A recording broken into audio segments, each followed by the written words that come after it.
আজকে জলপাইগুড়ি বিধানসভা কেন্দ্রের খারিজা বেরুবাড়ি এক তৃণমূল যুব কংগ্রেসের উদ্যোগে এবং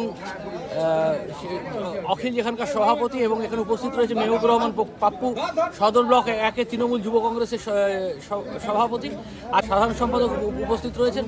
এবং আজকে যেটা সবচেয়ে বড় কালীগঞ্জে বাংলায় কালীগঞ্জ বিধানসভা নির্বাচনে আজকে তৃণমূল কংগ্রেসের ঐতিহাসিক জয় হয়েছে। 50,000-এর বেশি ভোটে তৃণমূল কংগ্রেস জয়ী হয়েছেন।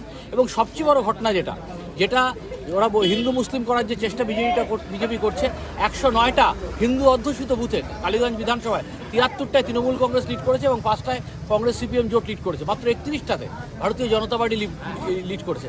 তার মানে এই যে হিন্দু মুসলিম করে যে বাংলায় ভোট করা যাবে না, এটা প্রমাণিত।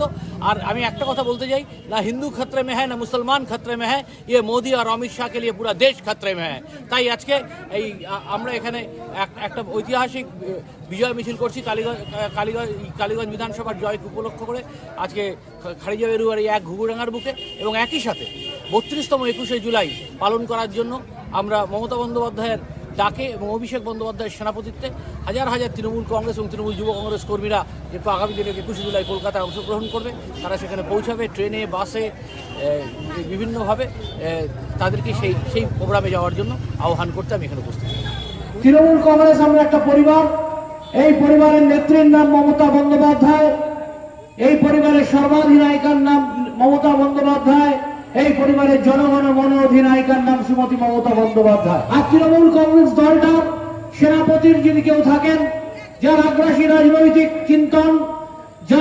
রাজনৈতিক চিন্তন এবং রাজনৈতিক সংস্কৃতি আগামী দিনে বাংলার যুব সমাজকে এবং ভারতবর্ষের যুব সমাজকে পথ দেখাবে, তিনি হলেন আমাদের সকলের প্রিয় নেতা শ্রী অভিষেক বন্দ্যোপাধ্যায়। আজকের দিনটা কেন বিশেষ দিন বলে শুরু করলাম?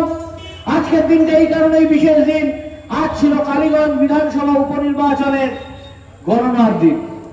আপনারা জানেন যে 2019-এর লোকসভা নির্বাচনে এই বাংলায় 42টা আসনের মধ্যে 18টা আসন ভারতবর্ষের জাতীয় কংগ্রেস, ভারতবর্ষের জনতা পার্টি জিতেছিল। 2019-এর পর 2021 এসেছিল। 2021 জলপাইগুড়ি বিধানসভা নির্বাচনের প্রার্থী ছিলেন ডক্টর প্রদীপ কুমার বর্মা।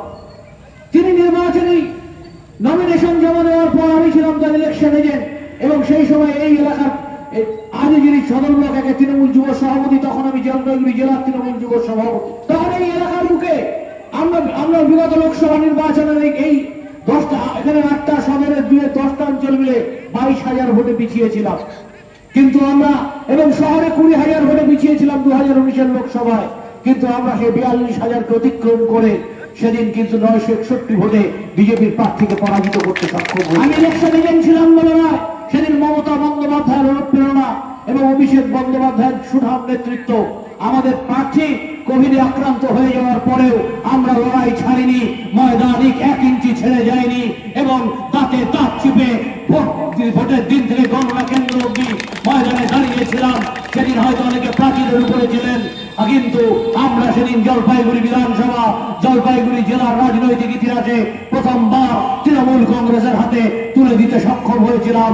তাই 2026-এর জলপাইগুড়ি বিধানসভা নির্বাচনের যখন ভোটের ঘণ্টানেক পরে বাজবে, কিন্তু 21শে জুলাইকে সামনে রেখে এবং কালীগঞ্জ বিধানসভা নির্বাচনের উপনির্বাচনের গণনার দিনকে সামনে রেখে আজকে আমরা একটা শুভ যাত্রা শুরু করলাম।